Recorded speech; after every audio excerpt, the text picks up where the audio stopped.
प्रेम से बोलिए प्रथम पूज्य गणेश भगवान की जय, शनि देव महाराज की जय। नमस्कार श्रोतागण, आज हम श्रवण करेंगे शनिवार व्रत की पावन कथा का। शनिवार का व्रत रखकर शनि देव महाराज की पूजा अर्चना करने से शनि देव अपने भक्तों के सभी कष्ट को हर लेते हैं। को प्रसन्न करने के लिए लोग शनि देव की उपासना करते हैं और पूरे विधि विधान से पूजा पाठ करते हैं। शनि दोष से मुक्ति पाने के लिए शनिवार का व्रत करना बेहद लाभकारी माना गया है। माना गया है कि शनिवार का व्रत रखने से शनि की साढ़े साती और ढैया के कष्टों से मुक्ति मिलती है। तो आइए मन में शनि देव का स्मरण करते हुए श्रवण करते हैं शनिवार व्रत की पावन कथा का। एक बार प्रेम से बोलिए शनि देव की जय। वीर बजरंग बली हनुमान की जय। एक समय की बात है, स्वर्गलोक में सबसे बड़ा कौन है प्रश्न 9 ग्रहों में वाद विवाद का कारण बन गया। इस विषय को लेकर उनमें वाद विवाद हो गया। निर्णय के लिए सभी देवता देवराज इंद्र के पास पहुंचे और बोले, हे देवराज, आपको निर्णय करना होगा कि हम सभी ग्रहों में सबसे बड़ा कौन है। देवताओं का प्रश्न सुन इंद्र उलझन में पड़ गए। फिर उन्होंने सभी को पृथ्वी लोक में राजा विक्रमादित्य के पास चलने का सुझाव दिया। बोले, वही तुम्हारा सही निर्णय दे पाएंगे। सभी ग्रह भूलोक के राजा विक्रमादित्य के दरबार में पहुंचे। जब ग्रहों ने अपना प्रश्न राजा विक्रमादित्य से पूछा तो वह भी कुछ देर के लिए परेशान हो उठे, क्योंकि सभी ग्रह अपनी अपनी शक्तियों के कारण महान थे। किसी को भी छोटा या बड़ा कह देने से उनके क्रोध का प्रकोप से भयंकर हानि पहुंच सकती थी। अचानक राजा विक्रमादित्य को एक उपाय सूझा और उन्होंने विभिन्न धातुओं से बने जैसे सोना, चांदी, कांसा, तांबा, सीसा, रागा, जस्ता, अभ्रक व लोहे के 9 आसन बनवाए। सबसे आगे सोना और सबसे पीछे लोहे का आसन रख दिया। उन्होंने सभी देवताओं को अपने अपने आसन पर बैठने को कहा। उन्होंने कहा, जो जिसका आसन हो वह उसे ग्रहण कर लें।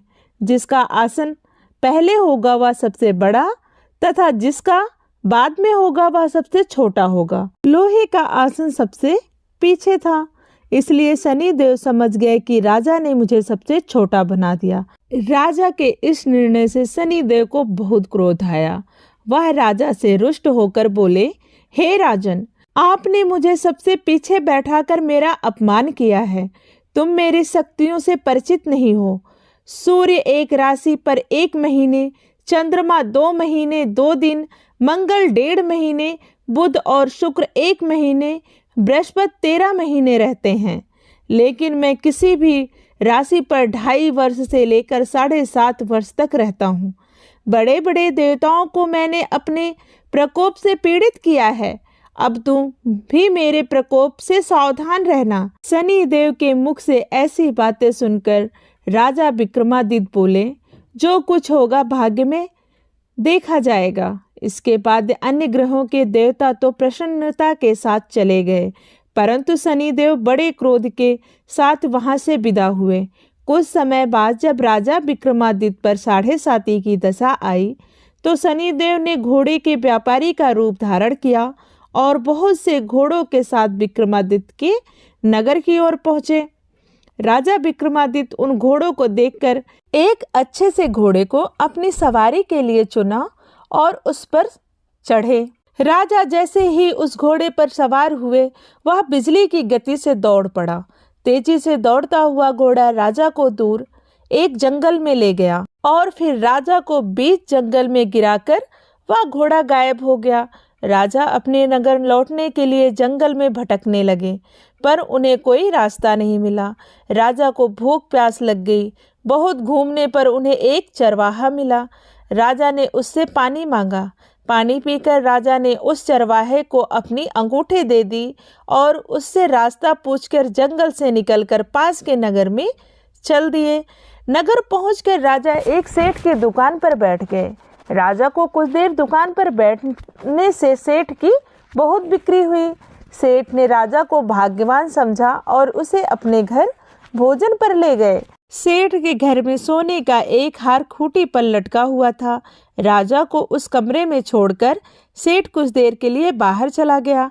तभी वहां पर एक आश्चर्यजनक घटना घटी, या कह सकते हैं कि वह शनिदेव के प्रकोप से एक घटना घटी। राजा के देखते देखते खूंटी ने उस हार को निगल लिया। सेठ ने जब हार गायब देखा तो उसने चोरी का संदेह राजा पर किया और अपने नौकरों से कहा कि इस परदेसी को रस्सियों में बांधकर नगर के राजा के पास ले चलो। राजा ने विक्रमादित्य के हार के बारे में पूछा तो उन्होंने बताया कि खूंटी ने हार को निगल लिया है। इस पर राजा क्रोधित हुए और उन्होंने चोरी करने के अपराध में विक्रमादित्य के हाथ पांव काटने का आदेश दिया। फिर क्या था, राजा की आज्ञा पाकर सैनिकों ने राजा विक्रमादित्य के हाथ पांव काटकर उन्हें सड़क पर छोड़ दिया। कुछ दिन बाद एक तेली उन्हें उठाकर अपने घर ले गया और उन्हें कोल्हू पर बैठा दिया। राजा आवाज देकर बैलों को हाँकता रहा। इस तरह तेली का बैल चलता रहा और राजा को भोजन मिलता रहा। शनि के प्रकोप की 7.5 पूरी होने पर वर्षा ऋतु प्रारंभ हुई। एक रात राजा विक्रमादित्य मेघ मल्हार गा रहे थे। तभी उस नगर की राजकुमारी मनभावनी रथ पर सवार होकर उस घर के पास से गुजरी जहां राजा विक्रमादित्य रहते थे। उन्होंने उनके मल्हार को सुना तो वह मल्हार उन्हें अच्छा लगा और उन्होंने दासी को भेजकर गाने वाले को बुला लाने को कहा। दासी लौटकर आई तो उसने अपंग व्यक्ति के बारे में सब कुछ बता दिया। राजकुमारी उसके मेघ मल्हार से बहुत मोहित हुई थी और सब कुछ जानते हुए भी उन्होंने अपंग से विवाह करने का निश्चय किया। राजकुमारी ने अपने माता पिता से जब यह बात कही तो वह हैरान रह गए। उन्होंने उन्हें समझाया पर राजकुमारी ने अपनी जिद नहीं छोड़ी और प्राण त्याग देने का निश्चय कर लिया। आखिरकार राजा रानी को विवश होकर अपंग विक्रमादित्य से राजकुमारी का विवाह करना पड़ा। विवाह के बाद राजा विक्रमादित्य और राजकुमारी तेली के घर में रहने लगे। उसी रात स्वप्न में शनिदेव ने राजा से कहा, राजा तुमने मेरा प्रकोप देख लिया, मैंने तुम्हें अपने अपमान का दंड दिया है। राजा ने शनिदेव से क्षमा करने को कहा और प्रार्थना की, हे शनिदेव आपने जितना दुख मुझे दिया है वह अन्य किसी को ना दे। तब शनिदेव बोले, हे राजन मैं तुम्हारी प्रार्थना स्वीकार करता हूँ।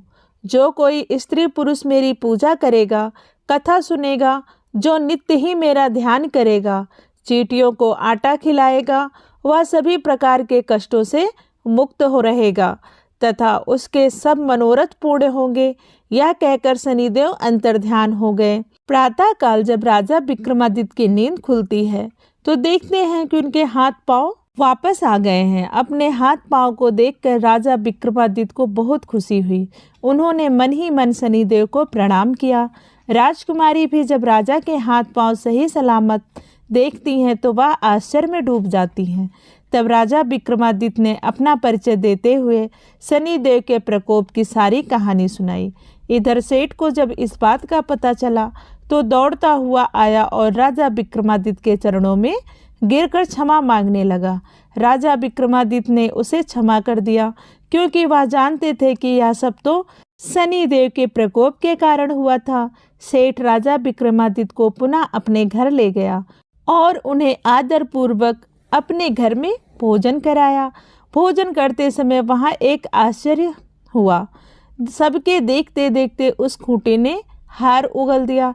सेठ ने अपनी बेटी का विवाह भी राजा विक्रमादित्य के साथ कर दिया और बहुत से स्वर्ण आभूषण धन आदि देकर राजा को विदा किया।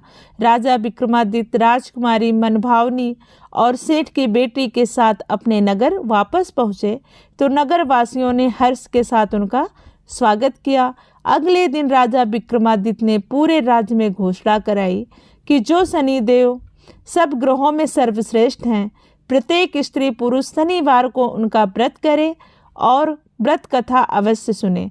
राजा विक्रमादित्य की घोषणा से शनिदेव बहुत प्रसन्न हुए। शनिवार का व्रत करने और व्रत कथा सुनने से शनिदेव की अनुकंपा अपने भक्तों पर बनी रहती है। तो प्रेम से बोलिए शनि देव की जय। वीर बजरंग बली हनुमान की जय। अगर आपको कथा अच्छी लगी हो तो प्लीज वीडियो को लाइक करें, शेयर करें और चैनल को जरूर सब्सक्राइब कर लें ताकि सभी कथा आपको आसानी से मिल सके। वीडियो के अंत तक बने रहने के लिए धन्यवाद। राधे राधे, जय माता दी।